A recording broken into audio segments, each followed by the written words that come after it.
Agradecidos con el Señor porque nos da la bendición de adorarle, de exaltar su nombre, y ahora vamos a continuar en su palabra.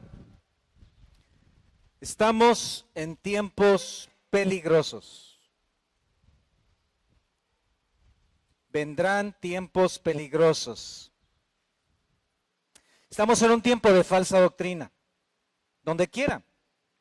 Estamos en un tiempo de falsos esquemas, de falsos diseños. Estamos en un tiempo de falsas teorías. Estamos en un tiempo de falsas religiones. Estamos en un tiempo de falsos productos. Hay falsedad por todos lados. Estamos en un tiempo en donde lo falso pasa por verdadero y lo verdadero se ignora como si fuera falso. Y las redes sociales hoy nos permiten tener a la mano, literalmente a la mano, las perspectivas y opiniones de mucha gente. Y hoy estamos en un tiempo de falsedad. Mark Twain dijo, es más fácil engañar a la gente que convencerlos de que han sido engañados. Y es verdad. Tenemos declaraciones que han circulado en la internet y que muchos se alarman, sin embargo muchos creen. Déjenme darles algunas de ellas, de las más conocidas y recientes. Por ejemplo esta. ¿Quién dijo que la codicia es pecado? Cash Luna. Otra. Si quieres ser pobre, está bien, pero Dios me llamó a ser rico. César Castellanos. Otra más. Yo recibí la unción de ultratumba. Maldigo a todo el que se interponga en mi ministerio. Benny Hinn. Una última, esta es reciente, todavía está como pan caliente. Hace algunas semanas apenas. Jesús Adrián Romero. Lo que hizo Jesús no fue pagar una deuda, eso sería salvarnos bajo nuestro sistema de deseos. Jesús desarma nuestro sistema de deuda. No hay deuda. Hay una aceptación radical de quienes somos, seres con una falta original. Bueno, eso hace que me sienta como un clon, más o menos. ¿Qué hacemos? ¿Reprendemos al demonio de la apostasía? ¿Pisoteamos al demonio de la mentira? ¿Declaramos por fe que eso no existe? No. Dios nos ha dado su palabra y a través de su palabra estamos estudiando en el capítulo 3 las señales con las cuales debemos identificar, las señales con las cuales tú debes discernir la falsedad, los malos hombres, los malos sistemas, las teorías equivocadas, el error, el pecado. Y esta carta debes comprender que fue escrita porque el joven Timoteo se encontraba en una situación muy complicada. En medio de los ataques espirituales, él estaba colapsando. Ahí en el capítulo 1, versículo 6 y 7 leímos, pero luego en el versículo 8 quiero que leas esta porción donde su padre espiritual, Pablo, le hace un llamado y quiero que lo leamos con la urgencia que tiene, porque le dice en el versículo 8, por tanto, no te avergüences de dar testimonio de nuestro Señor, ni de mí, preso suyo, sino que participa de las aflicciones por el Evangelio según el poder de Dios. Pablo está haciendo un llamado urgente a Timoteo y parece que Timoteo está yendo por una cierta resbaladilla de desánimo. Parece que él es como Josué, el Josué del Antiguo Testamento, cuando Dios le dijo, no temas ni desmayes, porque Jehová está contigo. Y Timoteo entonces está ahí siendo atacado por los malos hombres en Éfeso y Pablo está tratando desde lejos, enviándole esta carta, tratando de levantar a Timoteo. Y lo que sigue entonces en la siguiente porción nos va a ayudar muy bien porque estos son pasajes que tuvieron como propósito alentar la vida de Timoteo. El propósito aquí fue que Timoteo fortaleciera su vida espiritual. Y esto es lo mismo para ti esta tarde, esta mañana. Que tú y yo seamos fortalecidos por el poder de la palabra de Dios. Que tú y yo podamos comprender lo que Dios tiene en su palabra para que nuestra vida camine en la verdad. Y podamos rechazar el error. Y esta es una excelente forma aquí de consejería pastoral porque en los siguientes versículos, veamos ahí en el capítulo 3, en el versículo 10 hasta el versículo 12, el apóstol Pablo, el pastor Pablo, el evangelista Pablo habla y dice, versículo 10, pero tú has seguido mi doctrina, conducta, propósito, fe, longanimidad, amor, paciencia, persecuciones, padecimientos como los que me sobrevinieron en Antioquía, en Iconio, en Listra. Persecuciones que he sufrido y de todas me ha librado el Señor. Y también todos los que quieren vivir piadosamente en Cristo Jesús padecerán persecución. Mas los malos hombres y los engañadores irán de mal en peor, engañando y siendo engañados.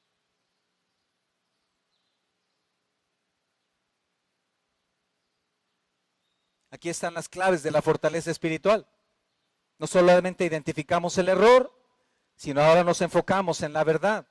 Y a través de estas palabras, Pablo está diciendo como un padre a un hijo, Timoteo, quiero recordarte lo que ha sucedido en tu vida. Quiero recordarte las bendiciones que tienes. Quiero recordarte tus prioridades. Y estas dos prioridades que vamos a revisar aquí van a ser fundamentales para que tú, después de irte de este campamento, lleves una vida centrada en Dios y para que tu vida camine en los caminos de Dios y para que tu vida glorifique a Dios.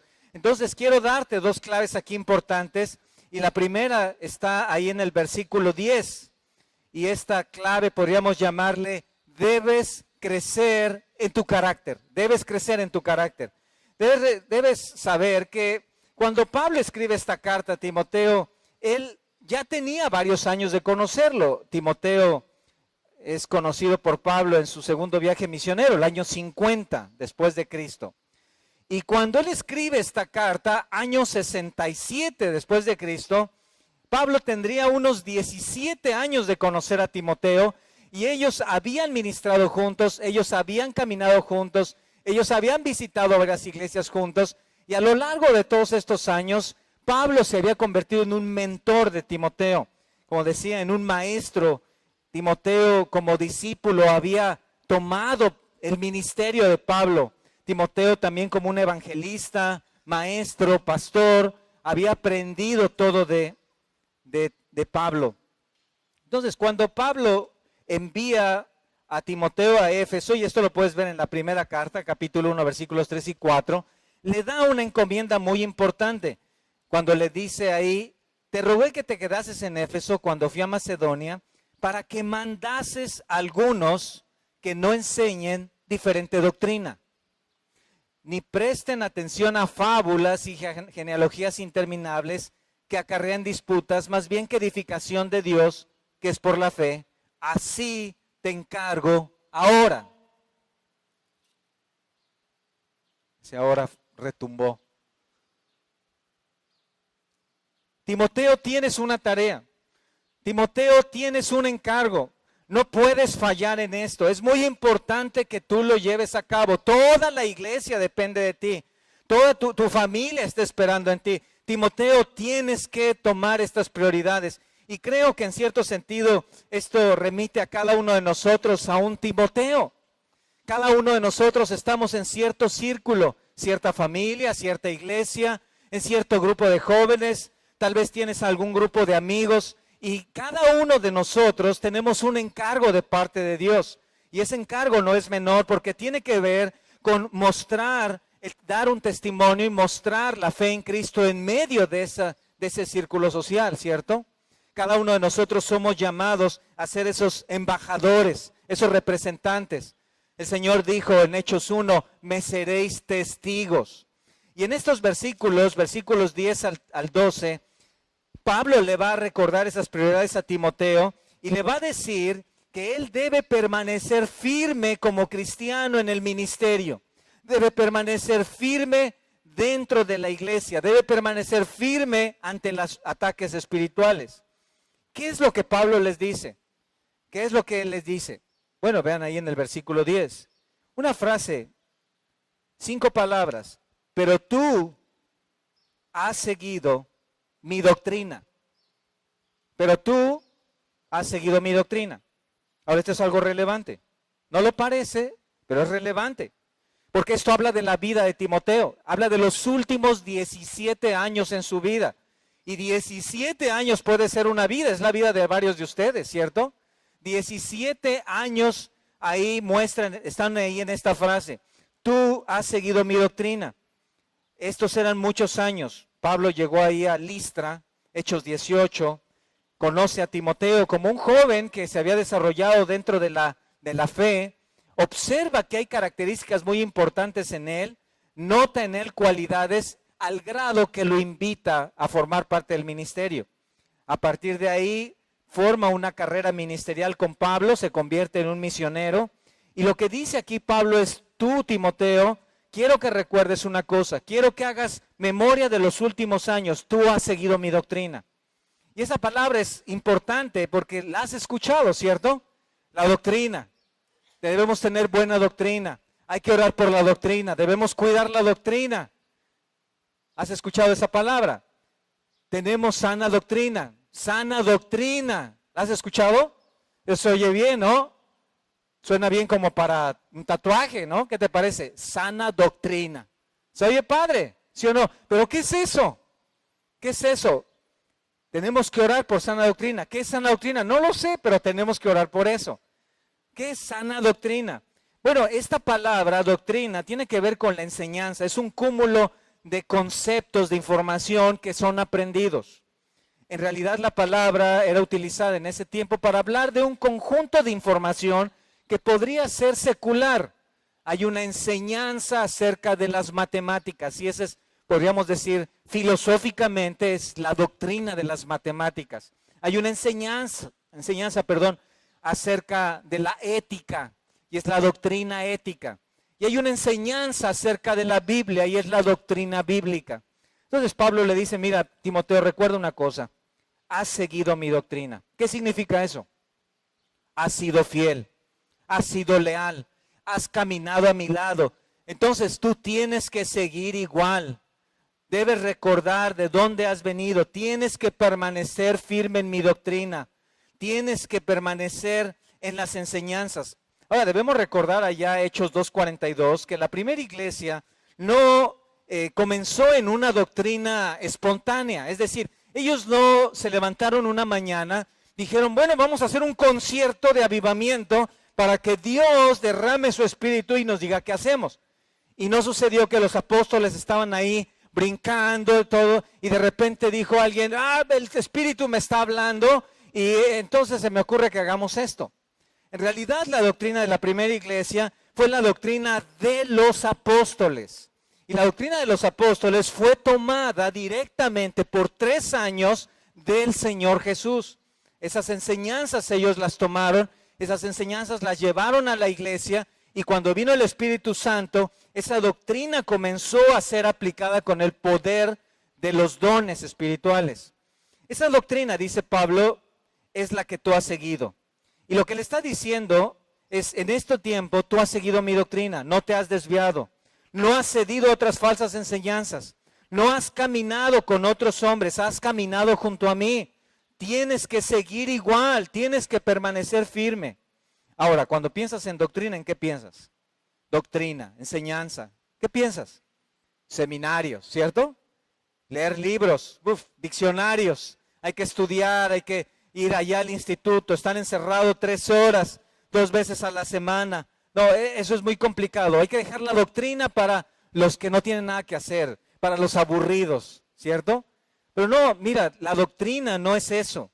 La doctrina tiene que ver ciertamente con información bíblica, pero es mucho más que eso. Es decir, tú no eres un CPU espiritual donde hay que guardar información ahí en carpetas y que se quede ahí para muchos años. No, no, no. La doctrina es práctica. ¿Qué significa eso? Que la doctrina se vive, la doctrina se aplica. La sana doctrina es un conocimiento adquirido y una aplicación a la vida diaria. En otras palabras, todos vivimos nuestra doctrina. ¿Me explico? El Señor lo dijo de esta manera, que todas las cosas, todos los pensamientos, todas las acciones, todos los deseos salen ¿de dónde? Del corazón. En otras palabras, vivimos lo que somos, vivimos nuestra doctrina. Tal vez tu doctrina sea bíblica, tal vez no sea bíblica, de todos modos la vives. Cada uno vivimos nuestra doctrina, lo que hemos aprendido, lo que hemos tomado de los padres, de la sociedad, de los maestros, todo eso es nuestra doctrina. Pero entonces Pablo dice, mira, no te confundas, Timoteo. ¿Cuál es la doctrina? ¿Cuál es mi doctrina? Porque tal vez Timoteo, después de 17 años, dice, pero Pablo, ¿cuál es tu doctrina? Tal vez él está un poco tambaleándose, desviándose y le dice, mira, quiero decirte cuál es mi doctrina. Y quiere que no solo Timoteo la recuerde, sino cada uno de nosotros, que sepamos cuál es la clave para permanecer firme en la vida espiritual, la vida cristiana. Y entonces comienza a hablar de características, de cualidades. Vean en el versículo 10 nuevamente. Tú has seguido mi doctrina. Conducta, propósito, fe, longanimidad, amor, paciencia. 6 cualidades. ¿Qué es eso? Es carácter. Es carácter. Ahí está la clave de la sana doctrina, carácter. Es desarrollar un carácter conforme ¿a quién? A Cristo. Lo sabes, ve, esta parte de tu doctrina está bien. Es asemejarte en conducta, en fe, en corazón, en carácter, a la semejanza y la imagen ¿de quién? De Cristo. Mira, tienes buena doctrina. Pero esta es la parte importante entonces donde Timoteo había crecido en su carácter desde que andaba con Pablo, pero en el momento en que él lo deja en Éfeso, parece que Timoteo voltea a ver al lado y dice, ¿y ahora de quién me tomo? Y esto es algo muy importante porque al mismo tiempo nos muestra cómo cada uno de nosotros siempre necesitamos una guía y un mentor, una consejería, un pastor. Siempre necesitamos hermanos y hermanas que estén al lado, que también estén recordándonos el caminar. Y esto es lo que estamos haciendo hoy. Pablo le dice, tú me has seguido a mí, tú has estado conmigo. ¿Y a qué te refieres? Me refiero a 6 cualidades. Y vamos a revisarlas rápidamente para notar cuál es la doctrina. ¿Cuál es la doctrina bíblica? ¿De qué se trata esto? ¿Cuál es la manera de rechazar las malas prácticas de los malos hombres? Número 1, conducta. Número 1, conducta. Si quieres puedes ir anotando esto, porque es algo rápido, es una lista rápida. Conducta, estilo de vida. Pablo era un evangelista, donde iba predicaba el evangelio. Su prioridad era Cristo. Siempre estaba dispuesto a servir a otros. Su estilo de vida, su conducta era ser de bendición espiritual a los demás. Él era un pastor, maestro, evangelista, capacitado para hablar la palabra de Dios. La prioridad de Pablo era muy clara. Mira conmigo en Filipenses capítulo 2, versículo 17. Filipenses 2, 17. La prioridad de Pablo en cuanto a su conducta. Dice, y aunque sea derramado en libación sobre el sacrificio y servicio de vuestra fe, dice, me gozo y regocijo con todos vosotros. ¿Notas esas palabras? Lo que está diciendo es esto, no importa en la situación en que esté, tengo gozo. No importa la prueba en la que me encuentre, el gozo está en mí. Y esta era la conducta de Pablo y es la manera en la cual se puede rechazar la falsa filosofía de la depresión. De la depresión. ¿Qué le pasa? Acuéstese ahí. No es que si me acuesto me mareo. Bueno, siéntese entonces. No, pues es que yo me siento así. ¿Por qué? ¿Qué le pasa? Porque es que no sé, algo pasa. A ver, cuénteme qué pasó cuando usted era niño. No, pues es que yo una vez quería una bicicleta. Ahí está el problema. Sus papás no le compraron la bicicleta, se le cayó el helado y por eso usted está traumado, por eso está deprimido. Salga y cómprese una bicicleta. Ese es el problema, ¿cierto? ¿Qué le pasa? No, no sé, es que algo siento. ¿Cómo qué siente? Pues siento como una opresión. ¿Y cómo es la opresión? Pues como en la parte de abajo. Usted lo que tiene es una opresión en la parte de abajo.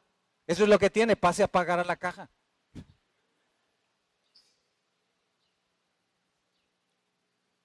Y todos nos deprimimos.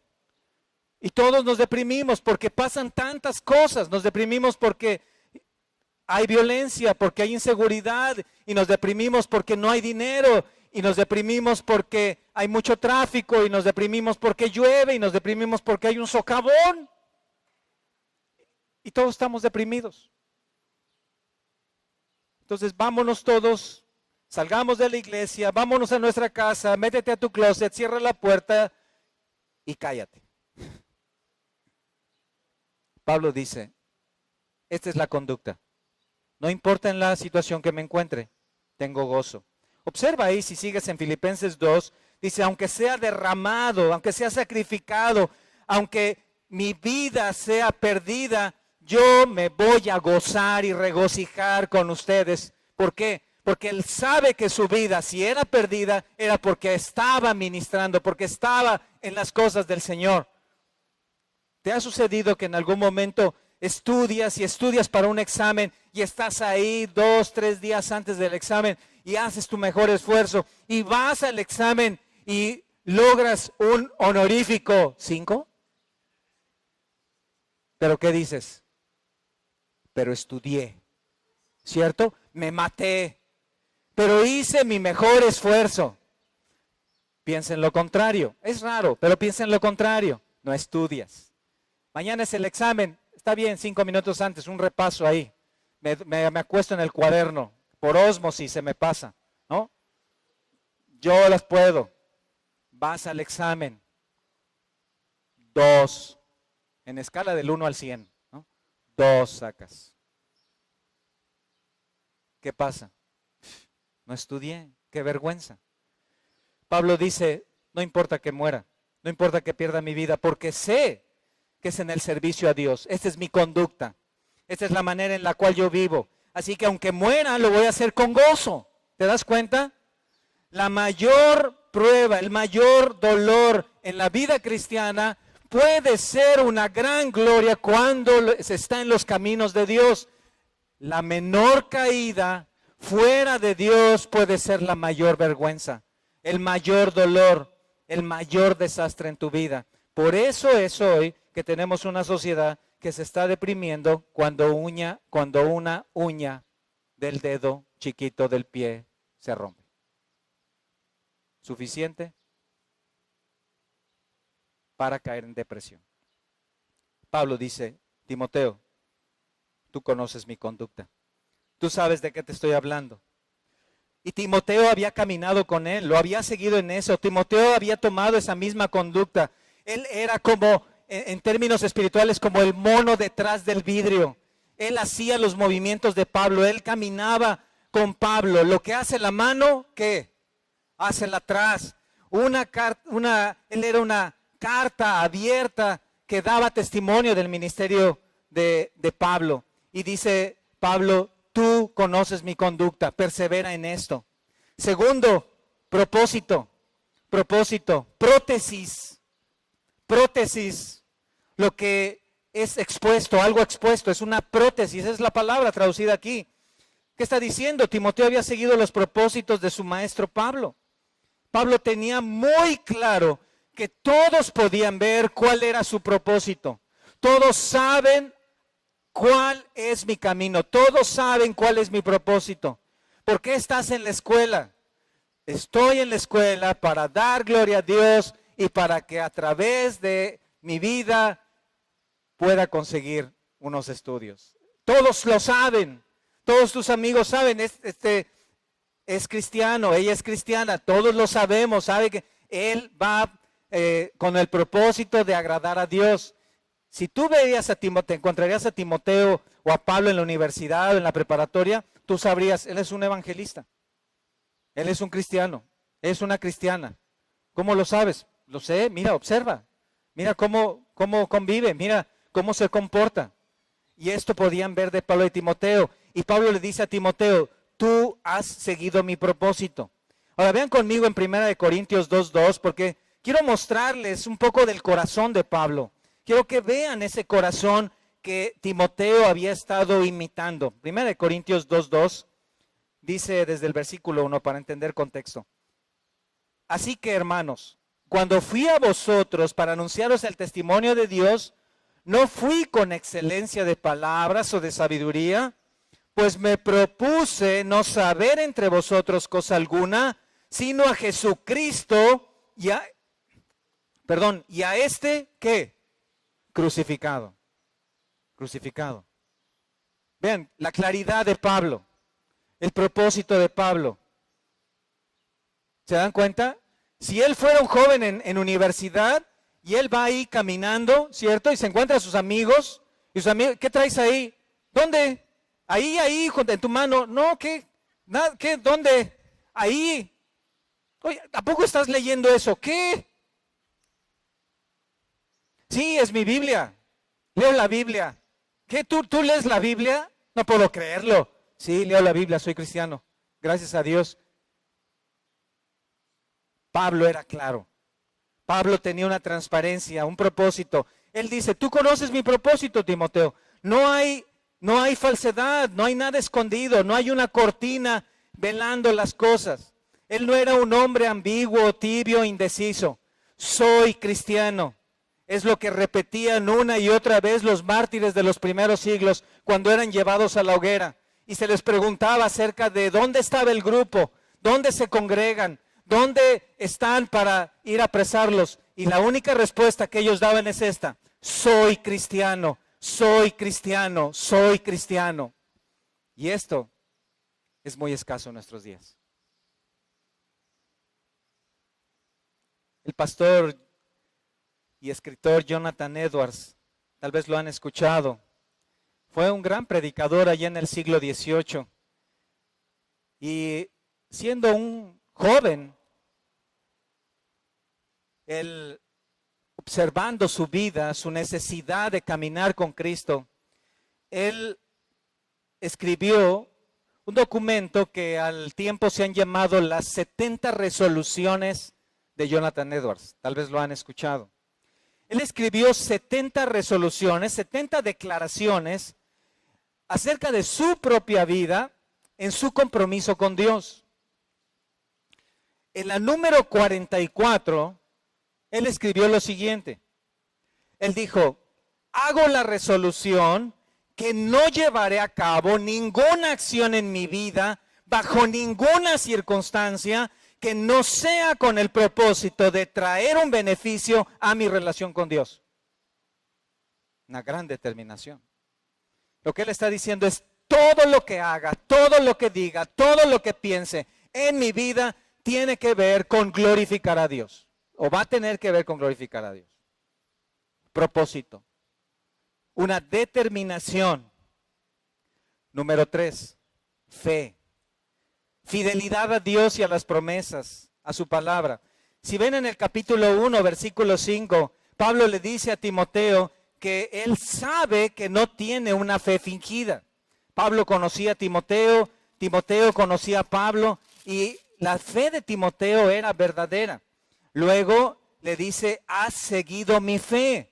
Y esto es algo práctico porque la fe en algunas ocasiones es vista como algo que sucedió en el pasado. Bueno, puse mi fe en Cristo, soy salvo, estoy en la iglesia y bueno, ¿y ahora tienes fe? Bueno, pero la puse en el pasado. Bueno, la pusiste en el pasado, pero a lo mejor se quedó en el pasado. Tienes que regresar y por ella. La fe es práctica, la fe es diaria, es habitual. Es como la ropa de cada día. Te vistes de fe, vives con fe, duermes con fe. Allá en Hechos capítulo 27, si me acompañan, quiero mostrarles un poco de la fe de Pablo. Quiero mostrarles qué es esa fe. En Hechos 27, versículo 18. Mientras llegan allá, les digo que ahí Pablo se dirige en un barco a Roma para comparecer al César. Él había sido apresado por predicar el evangelio y por mostrar lealtad a un Dios diferente del César. Y entonces en el versículo 18 nos comienza a decir Pablo un poco de la prueba en la que se encuentra. Dice que siendo combatidos por una furiosa tempestad, al siguiente día empezaron a lijar. Y al tercer día con nuestras propias manos arrojamos los aparejos de la nave. Es una situación difícil. Ellos están aventando todo lo que pueden al mar para aligerar el barco y se pueda mantener por encima de las olas. Versículo 20, y no apareciendo ni sol ni estrellas por muchos días, es decir, muy nublado, acosados por una tempestad no pequeña, ya habíamos perdido toda esperanza de salvarnos. Entonces Pablo, como hacía ya mucho que no comíamos, puesto en pie en medio de ellos, dijo: habría sido por cierto conveniente, oh varones, haberme oído y no zarpar de Creta tan solo para recibir este perjuicio y pérdida. Pero ahora os exhorto a tener buen ánimo, pues no habrá ninguna pérdida de vida entre vosotros, sino solamente de la nave. Porque esta noche ha estado conmigo el ángel del Dios de quien soy y a quien sirvo, diciendo: Pablo, no temas. Es necesario que comparezcas ante César, y aquí Dios te ha concedido todos los que navegan contigo. Por tanto, ahí está, obsérvalo: oh varones, tened buen ánimo, porque yo confío en Dios, que será así como se me ha dicho. Fe es confiar en las promesas de Dios, sean cuales sean, sin importar las circunstancias. Fe es poner la vista en el invisible. Fe es certeza de lo que se espera y convicción de lo que no se ve, dice Hebreos. ¿Qué es fe? En palabras simples: Dios lo dijo, yo lo creo. Es todo. Dios lo dijo, yo lo creo. No tienes que hacer pruebas, no tienes que echar un volado, 2 de 3 a ver quién gana, si es águila o sol. No, Dios lo dice, yo lo creo, es verdad. Punto. Eso es fe. Y Pablo le dice: debes mantener tu fe. Debes mantener tu fe. Mira, si no mantienes tu fe, este mundo te va a comer, ¿cierto? Si no mantienes tu fe, este mundo te va a comer. Este mundo te va a llevar de un lugar a otro, de un modelo a otro. Te va a hacer cambiar.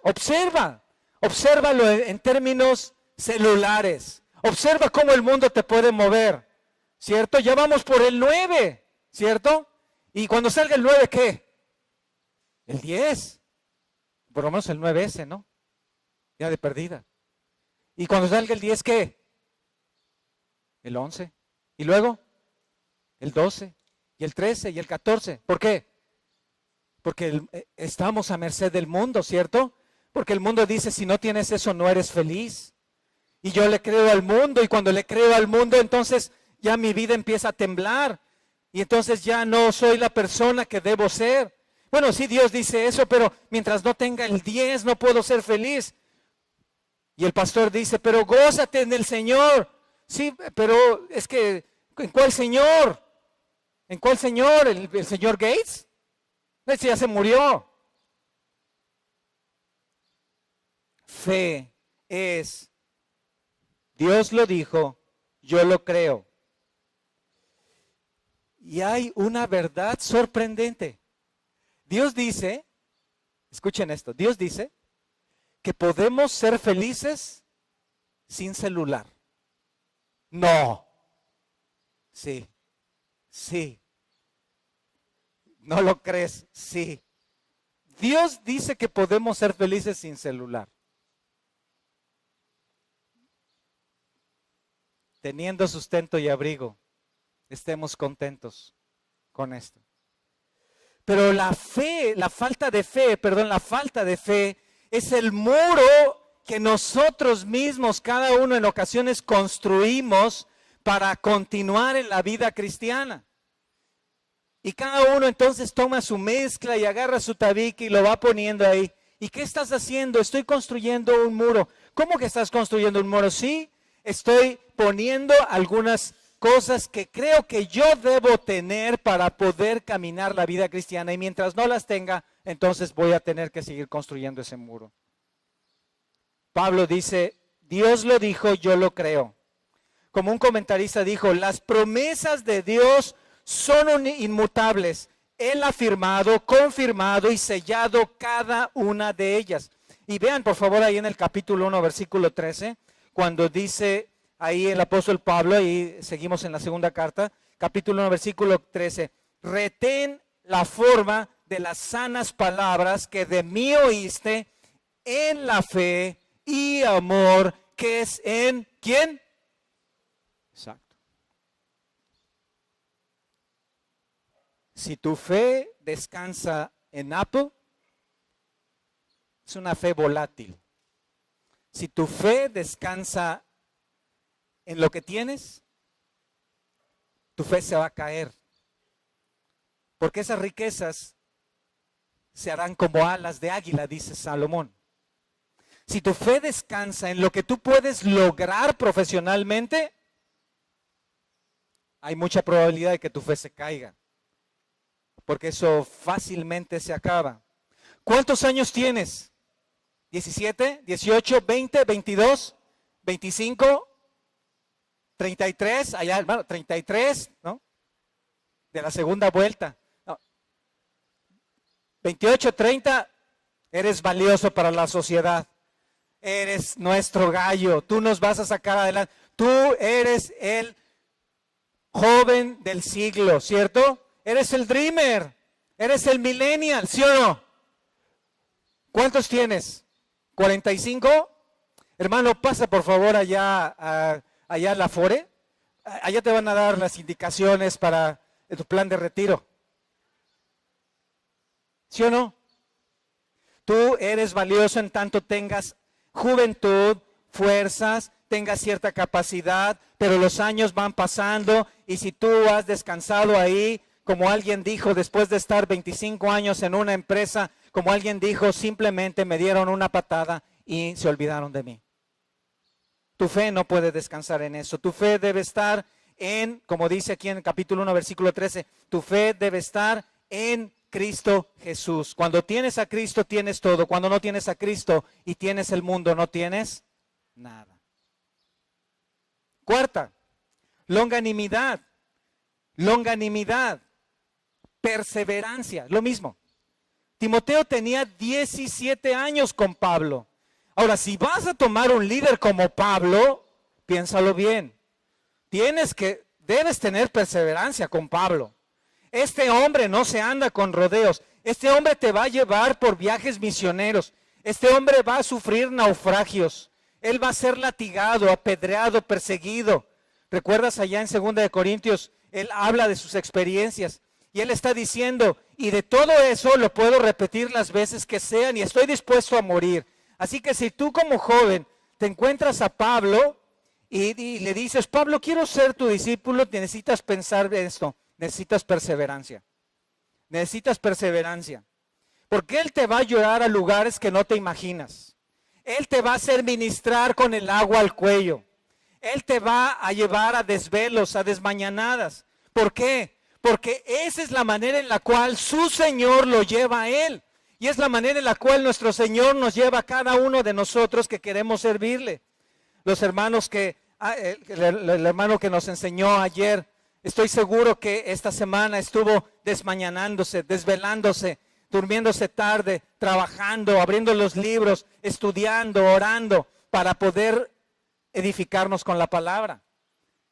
Y el llamado para cada uno de nosotros no es menor, jóvenes. Chicos, debemos ser perseverantes en la vida cristiana. Requiere determinación, requiere esfuerzo. Tienes que ser como aquel alpinista que dice, llegaré hasta la punta, cueste lo que cueste, aunque en la punta de la montaña pierda mi vida, pero llegaré hasta allá.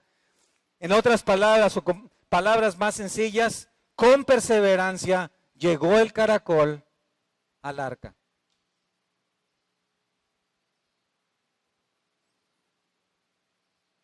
Y cuando ministres con Pablo, con el Pablo de Remanente, con el Pablo de Toluca, con el Pablo de Cuernavaca, cuando ministres con él y todo parezca perdido y vengan las pruebas y haya que salir corriendo y haya persecución y venga la aflicción y se acabe el dinero y cuando haya complicaciones y tengas que resolver situaciones en la iglesia y cuando el grupo de jóvenes empieza a desbalagar y las ovejas parece que se empiezan a ir, en ese momento vas a voltear a ver a Pablo y él te va a decir algo. 1 Corintios 15:58.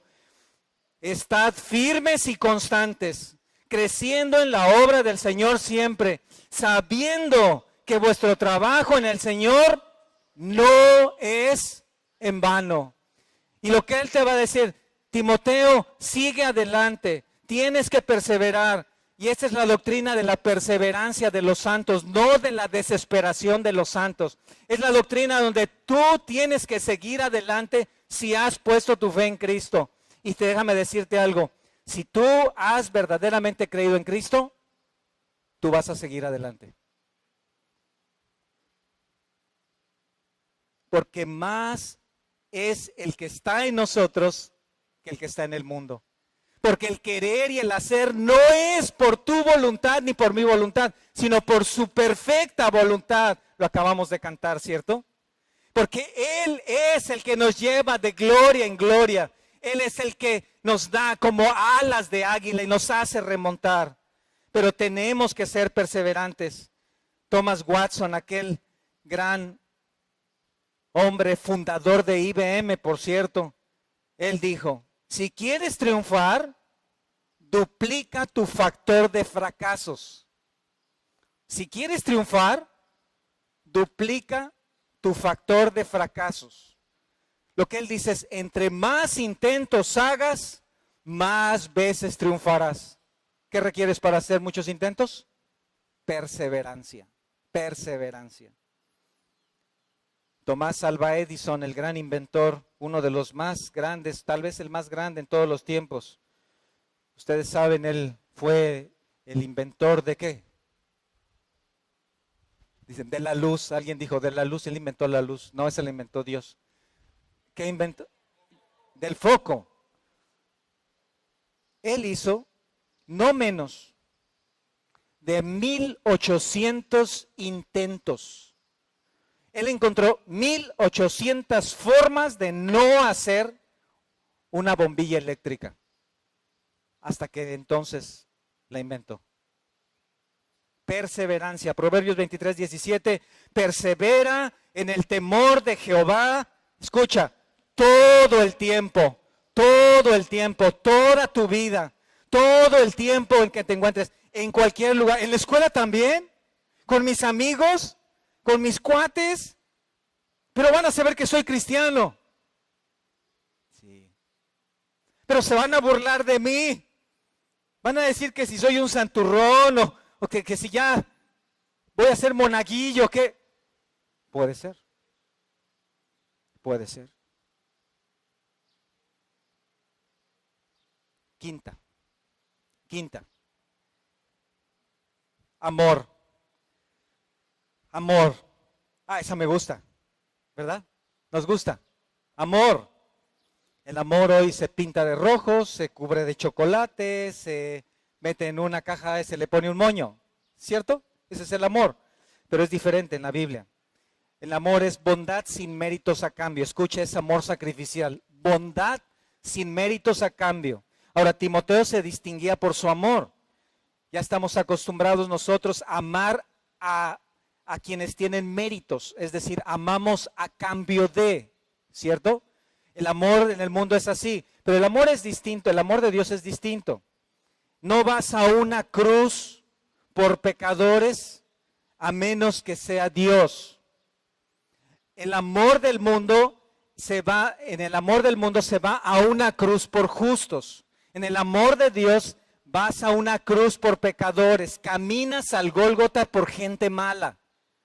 Sacrificas por quien no lo merece. Mueres por quien es indiferente. Ese es el amor de Dios. Es un amor desinteresado, sin paga. Entonces Timoteo aprendió de esto. Había una iglesia allá en Corinto. Y eran tremendos. Tal vez tú has leído de ellos, ¿cierto? Hay 2 cartas en la Biblia para los corintios. Para darte una idea, Gálatas. A los Gálatas Pablo les escribe 6 capítulos. A los colosenses les escribe 4 capítulos. A los efesios 6 capítulos. A los corintios 2 cartas. Carta 1, 16 capítulos. Carta 2, 13 capítulos. 29 capítulos, más otras 2 cartas que no tenemos. Eran tremendos. Pecado por capítulo. Eran los hermanos más complicados. No era la iglesia de Toluca tampoco. No eran. Eran complicados. Eran hermanos difíciles. Ellos tenían el récord de pecados. Tú lees la carta de los Corintios y vas a encontrar ahí toda clase de pecados en las familias, hacia las mujeres, hacia los mayores, en los ministerios. Toda clase de pecados. ¿No querrías estar ahí? Hermano, ¿quieres ser pastor de la iglesia de Corinto? Bien, lo piensa. No dijo inmediatamente, sí, yo tengo la fe de Pablo. No, lo piensa. Cualquiera lo pensaría. ¿Quieren congregarse en la iglesia de Corinto? No es fácil. Sin embargo, acompáñame a la segunda carta, capítulo 12. Segunda carta de Corintios, capítulo 12. Versículo 14.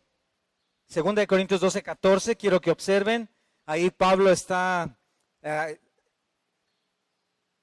dando unos azotes de cuerdas. Está ahí blandiendo la vara. He aquí, dice, imagínalo un poco. Él está ahí con la mano, está la vara en su mano.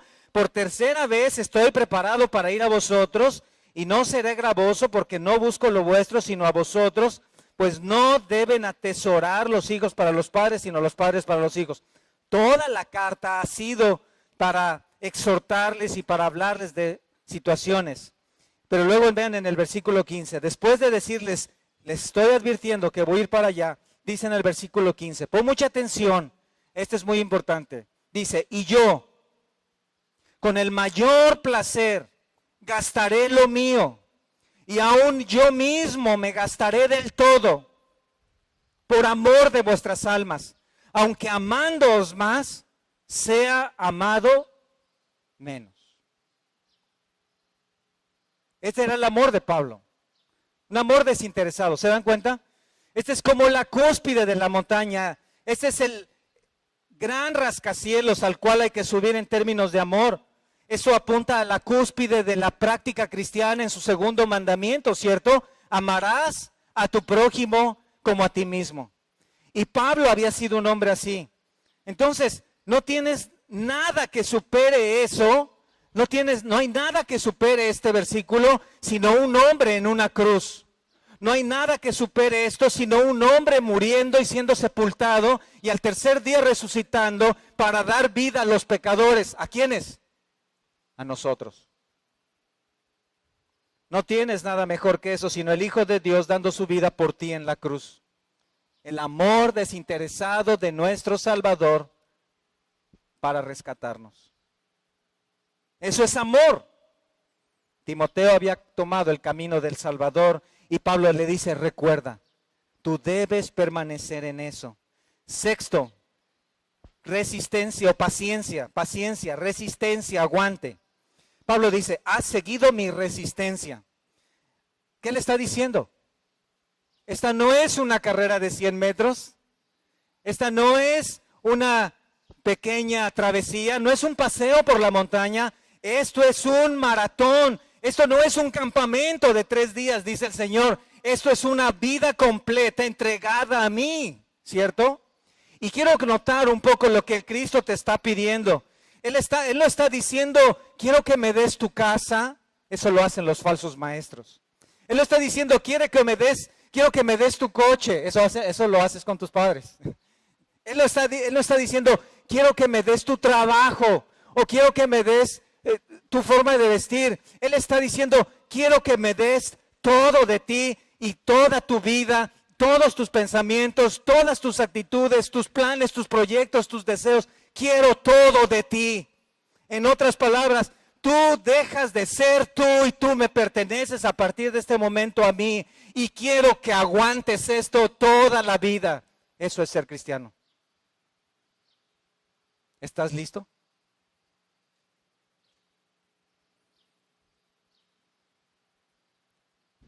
Pablo entonces, después de conocer un poco de su vida, es como aquel hombre que estando en su barca, tuvo una lucha con un tiburón que lo atacó y en algún momento el tiburón atrapó su brazo, se lo arrancó. Y cuando él pensaba en que prácticamente iba a morir, él dijo, no moriré. Con el otro brazo tomaré el remo y remaré hasta donde aguante. Pablo ha sido un experto en esto. Ahí en el capítulo 3, versículo 11, dice, ¿quieres un ejemplo? Persecuciones, padecimientos, como los que me sobrevinieron en Antioquía, en Iconio, en Listra. Persecuciones que he sufrido, y de todas me ha librado el Señor. ¿Qué está diciendo Dios aquí? Te costará todo, te costará todo, toda tu vida, todos tus planes, todos tus deseos, tienes que ponerlo a mi nombre. Tengo que tomarlos. Todos tus pensamientos los quiero para mí, todas tus intenciones las quiero para mí. Tu tiempo, quiero que todo lo que tú hagas sea para agradarme a mí, para glorificarme a mí. En pocas palabras, quiero que me ames con toda tu alma, tu corazón y tus fuerzas, toda tu vida, hasta que te llame a mi presencia. La doctrina es la misma, la perseverancia de los santos. Hermanos, jóvenes, el Edén se cerró hace mucho tiempo. Colón ya descubrió América y México no ganó la Copa América. Pero nosotros tenemos que seguir adelante. Aunque la sociedad se vuelva loca, aunque los hombres se unan a otros hombres, nosotros tenemos que ser fieles ¿a quién? A Jesucristo. A Jesucristo. ¿Sabes que hoy la tasa de suicidios en nuestro país en los últimos 5 años se ha incrementado en un 25%? Entre jóvenes de 11 y 29 años. Como nunca, es probable que tal vez tú ahora hayas sabido de alguien, algún amigo que cerca se haya suicidado, algún conocido. Antes esos casos se daban lejos, en otro planeta, ¿cierto? Los astrónomos nos decían que por allá en Marte alguien se había suicidado. Pero ahora, ¿por qué? Porque la gente no está dispuesta a resistir, a aguantar, porque no puede, porque no tiene a Cristo. En el capítulo 4, si notas ahí, versículo 5, capítulo 4, versículo 5, Pablo, terminando de su carta a Timoteo, le dice, pero tú, Timoteo, tú, sé sobrio en todo, soporta las aflicciones, haz obra de evangelista, cumple tu ministerio. Este es el llamado para ti como cristiano. ¿Eres cristiano? Este es el llamado para ti. Y tienes que cumplir con ese llamado. Tienes que crecer en carácter. Todo esto estaba en la vida de Timoteo y Pablo le dice, recuerda, Timoteo, en lo que has caminado. Recuerda cómo has crecido en carácter. Y por cierto, este es el lugar donde debes estar. La iglesia que trabaja, los pastores que trabajan en tu carácter. Los pastores y líderes que están trabajando en desarrollar en ti Pablos y Timoteos y Anas y mujeres que están caminando con Cristo. No se trata solamente de actividades, no solo campamentos. Se trata de desarrollar, ¿qué? Carácter, ¿cierto? Carácter. Cuando una chica que ha crecido en la palabra de Dios, que conoce al Señor, se le pregunta, mira, ¿qué clase de hombre quieres? ¿Puedes decirnos en una palabra qué clase de hombre quieres? ¿Saben qué va a decir? ¿Hombres? Quiero un chico con carácter, con virtudes, con carácter cristiano. ¿Estamos listos? ¿No se oye? Cuando le preguntas a un joven que está caminando en la palabra, le dices, ¿qué clase de muchacha estás buscando? Porque a veces llega a darse el caso, no en este campamento, en otros, en donde algunos chicos van para ver qué chicas hay. Y esto obviamente no es un pecado, pues solo para ver, ¿cierto? Y le preguntas, ¿qué clase de chicas son las que llaman tu atención? Y ese joven dice, mira, yo estoy buscando una chica de virtudes, de virtudes. Porque mira, lo de afuera, esto se acaba, se puede mantener un poco ahí con tanto producto, pero se va acabando. Quiero una chica de virtudes. Quiero un chico de virtudes. Pero, ¿cómo de virtudes? Sí, mira, quiero un chico, una chica que tenga buena conducta, que tenga propósito en la vida, propósito bíblico, que tenga fe, que sea un hombre de Dios, paciente, que tenga resistencia, por aquello de que me aguante. Un hombre de virtudes. ¿Y qué crees? Dios bendice las virtudes. Exacto. Dios bendice las virtudes.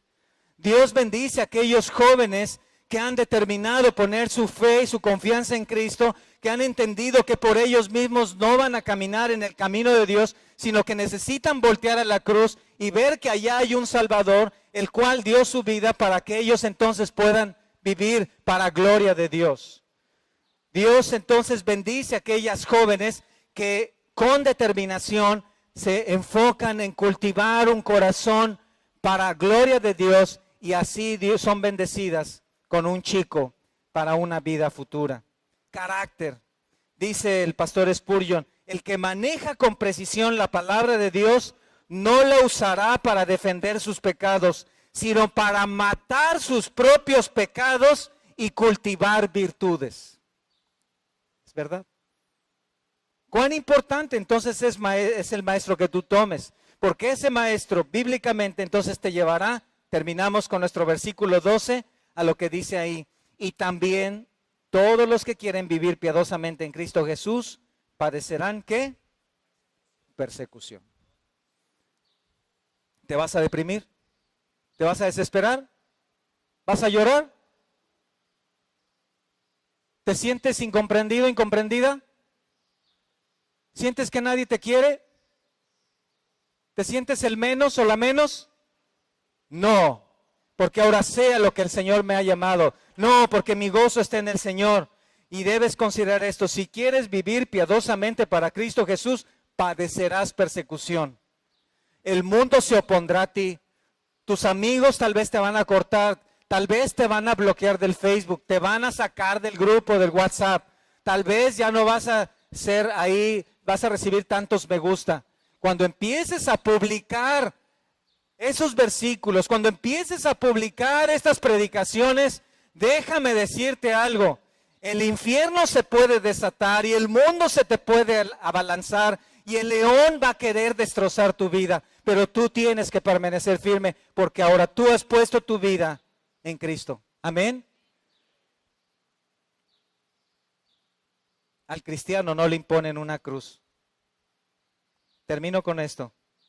El cristiano toma su cruz cada día, él toma el martillo, toma sus propios clavos y clava su propia vida en la cruz.